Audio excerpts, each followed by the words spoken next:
ആദ്യത്തെ വണ്ടിയിൽ പോകുന്നതിന് ബുദ്ധിമുട്ടായിരുന്നു, വണ്ടിയിലൊന്നും കയറാനൊക്കെ പ്രയാസമായിരുന്നു. ഇപ്പോൾ കുഴപ്പമൊന്നുമില്ല, നല്ലതായിട്ട് പള്ളിയിലൊക്കെ പോകുന്നുണ്ട്, സുഖമായിട്ട് നടക്കുന്നുണ്ട്.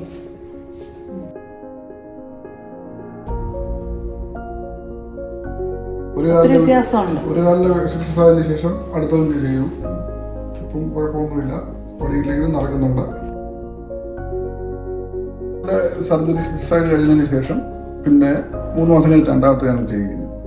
അപ്പം നല്ല ഇതായിട്ട് പ്രോഗ്രസ് ആയതുകൊണ്ട് രണ്ടാമത്തേത് ചെയ്യിച്ചു. ഇപ്പോൾ കുഴപ്പമൊന്നുമില്ല, വഴിയില്ലെങ്കിൽ നടക്കുന്നുണ്ട്, വഴിയിലേക്ക് പോകാൻ പറ്റുന്നുണ്ട്. ഹോസ്പിറ്റൽ സേവനമൊക്കെ വളരെ നല്ലതായിരുന്നു എല്ലാവരും. അത് കഴിഞ്ഞിട്ട് ഫോളോ അപ്പ് കറക്റ്റായിട്ട് അവർ ചെയ്തായിരുന്നു. ഇപ്പം ഞങ്ങളെ സംബന്ധിച്ച് സാറ്റിസ്ഫാക്ഷൻ കുഴപ്പമൊന്നുമില്ല. എല്ലാം ചെയ്ത് നല്ല തൃപ്തികരമായിരുന്നു, സന്തോഷമായിരുന്നു. എല്ലാവരും അവരോട് കൂടെ നിന്ന് എല്ലാ സ്റ്റാഫും ഒക്കെ നമുക്ക് നല്ല മോഡൽ സർജറി ഉണ്ട്, അതും സാർ തന്നെ ചെയ്തത്. പിന്നെ നമ്മുടെ കസിൻസിൻ്റെയൊക്കെ ഉണ്ടായിരുന്നു, എല്ലാം നല്ലതായിട്ട് തന്നെ പോകുന്നുണ്ട്.